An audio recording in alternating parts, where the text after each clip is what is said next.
and welcome to the Amateur Austenite. I'm Frances Duncan, author, Austenite, life coach. With me is my co-host Rachel Pilwa, bookseller, Austenite, all-round nerd. Exactly, and that is who I am. So nice to be here. Today we're discussing chapter 17 of Emma by Jane Austen. In this chapter, the John Knightleys go home and Emma tells Harriet about Mr Elton. Ooh, that's not going to be awkward at all. No. Everyone's being snowed in after Christmas. When the snow goes, the John Knightleys leave, and then the evening that they have left, they get a note from Mr Elton saying that he's fucking off to Bath, and Emma's like, thank God for that. But also, it's been very clear that he's been plotting the best thing to do, I think. So he's like, oh God, I can leave now. I'm getting the hell out of Dodge, and I need to go and get myself a wife, someone hotter and richer than her. Mm-hmm. He's been plotting his comeback, his, revenge dress, and it is in the form of a wife from somewhere else. He's like, how do I make her jealous and regret ever turning me down? By getting a beautiful woman on my arm. Emma will totally care about that. I think in the first paragraph, Austen's mocking Isabella as well as Mr Woodhouse, talking about her being the model of right feminine happiness. Because Mr Woodhouse refers to her as poor Isabella when she's going home to spend her life with people she dotes on, and she's full of their merits and entirely blind to their faults. That is right feminine happiness. Yeah, you don't do that at all, do you, Mr Woodhouse? Being constantly doted on by people and doting on the people who come and visit you pretty much every single night. Well, actually, I was going to say he definitely ignores all their faults, but actually he finds fault in everything. Because Mr Woodhouse is like, Isabella, why don't you stay? And your kids can stay. Your husband has to go home for work, but you can stay with us. She's like, no, I actually love my husband and want to be with him. You what? Insanity! How could you? But think of the drafts that you'll have at home. I understand. He wants his daughter close to him. He wants them to be near him and his family. He just doesn't really understand that they want other things. If he would leave Hartfield for a weekend to go and visit, they'd be like, yeah, we'd love to have you. Come on, be great. He would never, though. No. When do you think was the last time that... Wait... Okay, apart from when he goes to Randall's... I don't think he's left the house. Is that the only time he leaves the house in the book? So he goes for walks in their garden on their property, which could be expansive, true, still within their property. He potentially goes to church. I don't know. He might be invalided enough that he doesn't have to go to church. But does he go to Donwell? He does in this book, but he has not been there for years. Yeah. I think it's possible he could spend... weeks, months, years, never leaving Hartfield. So the house, the grounds, that is his world. Yeah. When do we think was the last time he went away? That he actually slept one night away from Hartfield? Theoretically, obviously. Before he was married. Oh, I reckon before he was married. Did people take honeymoons and stuff back then? Yeah, because Emma and Mr Knightley do at the end of the book. Oh, they do, yes. So would he have gone away on a honeymoon at all, maybe? If he was still the person that he is now, no. He and his wife just would have moved into Hartfield. And he was an older husband as well, so I mean, maybe he could have been very similar. When he went away to university, that might have been the last time that he slept somewhere else. God. Wild to think about. Obviously Emma... I'm trying to think of Emma's travels as well. No. She doesn't really go anywhere either. She can't, because she can't leave her father. Yeah. Potentially when she was younger, she may have been able to go and stay in London with Isabella and John, while Mrs Weston, who was then Miss Taylor, stayed at home with her father. But now, and even when she gets married to Miss Knightley, she doesn't go and stay at Donwell. He comes to them. They do go on a little holiday to see the sea. Who stays with Mr Woodhouse? Isabella. So Isabella comes So the John Knightleys come to stay. She's never seen the sea. They live on an island. Yeah. They live on an island and she's never seen the sea. Wild. Although, I don't know how far away the sea is from where they are. Because obviously travel times would be a lot longer. That is true. And we are back from a brief Google. We estimate that the seaside may be about 3 days carriage ride away. It would make sense that Emma has never gone to the sea before, because that is multiple days away from home, which is something her father is not able to or would never do. Well, because it's 6 days, 3 days there, 3 days back, and that's without the time that you spend there. That's a week away from home, just there and back, and a day there. Mr Woodhouse would never, he couldn't do it. Yeah. But really interesting to kind of think about that as Emma is so... Trapped. Yeah, that's the word. She is so trapped. And so when we talk about, Isabella going back home, and actually maybe part of the reason that Isabella, yes, she loves her father, maybe she wouldn't want to stay because she would have also been trapped for so long in Hartfield. She is a homebody, though. It's true. She is quite like her father. But she does at least travel between home and old home. Does that count as travel? She always stays in one of her own beds. It's like me visiting my parents. Austen makes this point that Emma, Mr Elton and Harriet are all absolutely fixed in the same place, and how bad that is for all three of them given the current situation. Having said that, Mr Elton's just buggered off to Bath. He's the only one of them that has the ability to leave whenever he wants to. True, he does have to come back and work eventually. Presumably he's got a curate. But he can take that leave of absence, and he has the ability to just, as long as someone's got covering his job, he can go. He has the ability to just go and stay somewhere. Apart from work, he's not shirking any responsibilities. Nobody is missing him. Yeah, nobody's missing him. Nobody is missing him. Obviously, Harriet can't go anywhere. She has no money to do that. Can't travel alone, presumably. Emma cannot leave her father. So, of all the people, he's the one who can get out of Dodge to avoid the awkward situation. Which Emma's kind of pleased with. Except that he sends a note to her dad to say, I'm not going to be coming to Hartfield for a while because I'm leaving. Good, it gives him an excuse to not have to turn up to Hartfield because, he was there all the time previously. Except that he completely misses Emma out of the note. Her father does not notice, and Emma's like, that was fucking rude.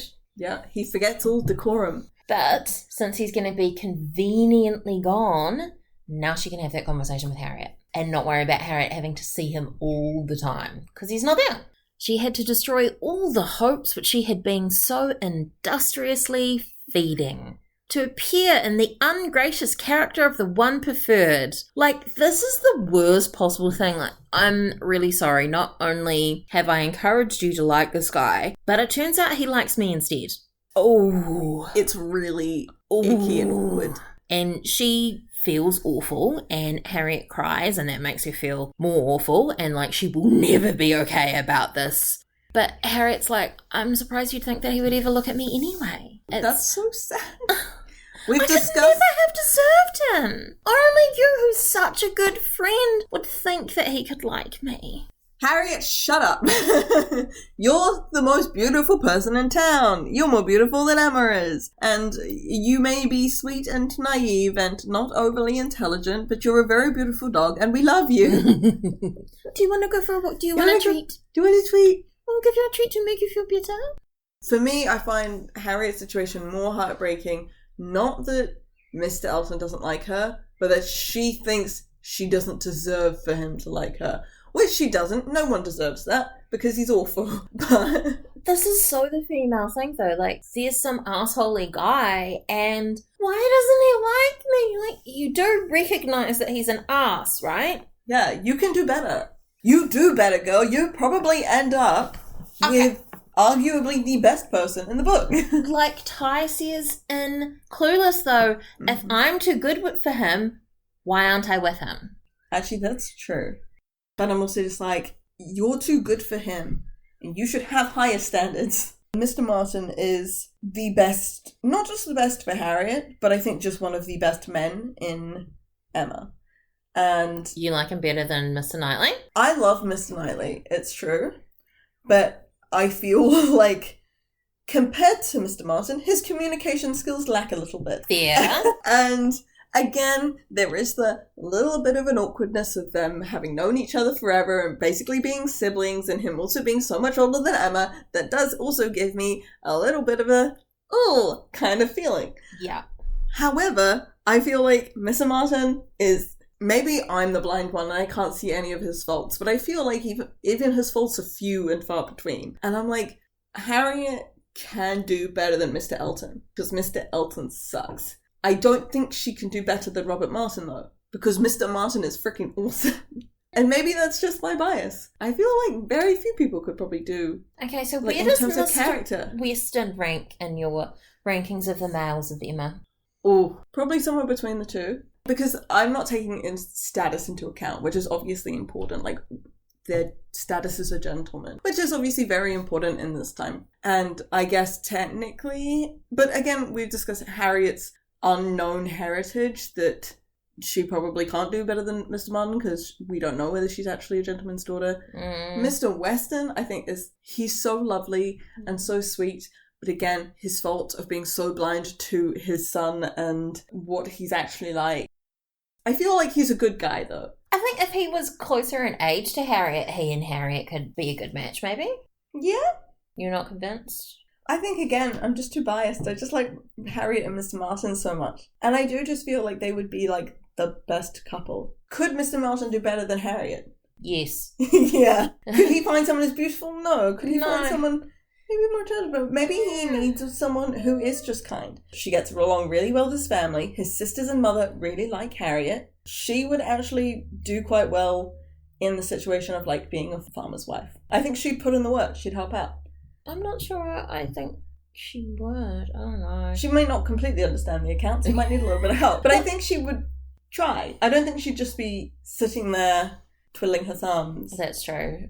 Mr. Knightley said to Mr. Martin, I think that you could do better than Harriet. You could have someone who's more useful and helpful, and that you could find someone potentially who could bring some money into the match as well. Yes, but I kind of love that he couldn't reason Mr. Martin out of it because Mr. Martin was in love with Harriet. Yeah. Here's all these practical reasons, and he's like, yeah, but I love her. Mr. Elton just wanted Emma for the money. He doesn't see her as a person, whereas Mr. Martin does see Harriet for the person that she is. He loves her. He doesn't care that she can't bring anything to the relationship. She brings her. That's all she needs. She brings her, and that's all he needs. He doesn't need her to bring money. He's sorting himself out. He waited until he had the funds to give her a proper life to propose. That's what Mr. Weston did as well, and I love that. And I love Mr. Martin also waiting until Harriet wasn't living in his house so that he didn't have the power to force, to make her feel uncomfortable. And he was just like, cool, now is the time. And then Emma fucks it all up. Back to what we were talking about before of Emma, raising Harriet's expectations and Harriet not thinking she's good enough. I think Mr. Martin shows that he thinks Harriet is good enough. And that's what's important in their relationship. Mr. Elton, he wanted Emma for her money, but even he wouldn't find her good enough as a wife because she wouldn't be subservient to him. Mr. Martin would find Harriet good enough. Even if she wasn't so subservient, I still feel like he would be like, that's fine. You're you, and that's great. That's what we want, though, right? Someone who just sees us, sees who we are, and goes, that's cool. Yeah. So Harriet's super upset and crying a lot, and Emma's feeling really bad. And like, oh, she's so much better than me, but I'm too smart. It's not good. She can't be simple-minded and ignorant or humble and discreet or simple and modest. Like, oh, God. And she's like, I've got to do something to show her I care about her other than trying to matchmake her. Got to make sure I'm not doing that. So bring her to Hartfield and I'll make her feel comfortable. And this is the only place she's going to hear people talking rationally about Mr. Elton because everybody else is in love with him. And she's hoping to have kind of had this project that let's heal Harriet all sorted before Mr. Elton gets back. Which is smart and fair to be like, yeah, before this douchebag gets back from whatever he's up to, let's make sure she's in a good position. Yeah, we don't want her... It's not so bad. Yeah, we don't want to run into him like crying or something. Yeah, although Emma doesn't really realise what he's coming back with and how much worse and awkward that will make the situation. No. She's pretty sure that when he comes back, he'll make his own indifference as evident and indubitable, fun word, as he could anxiously do. Because he's like, yeah, I see him now. I see so clearly what an ass he is.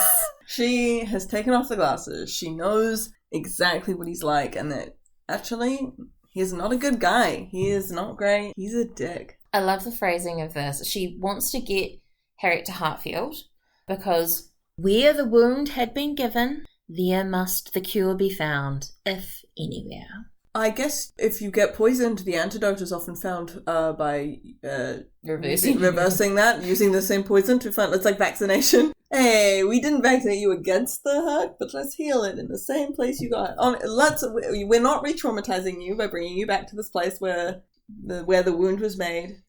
It's gonna make you feel better. Don't worry about it. I'm thinking about putting it on a t-shirt. No, where the wound had been given, there must the cure be found. I think that's like quite. I don't know. I like it. I don't know if anybody else will know. I think it depends on the wound. Like people when they break up with their exes, they have all the like breakup sex to help them get over it. Anyway. And that's been our discussion of chapter 17 of Emma. I'm Frances Duck and this has been Rachel Pillar. Bye. Thank you for listening. We wish you happy reading. That's what you want. I see you. I see you. I see you. Yes.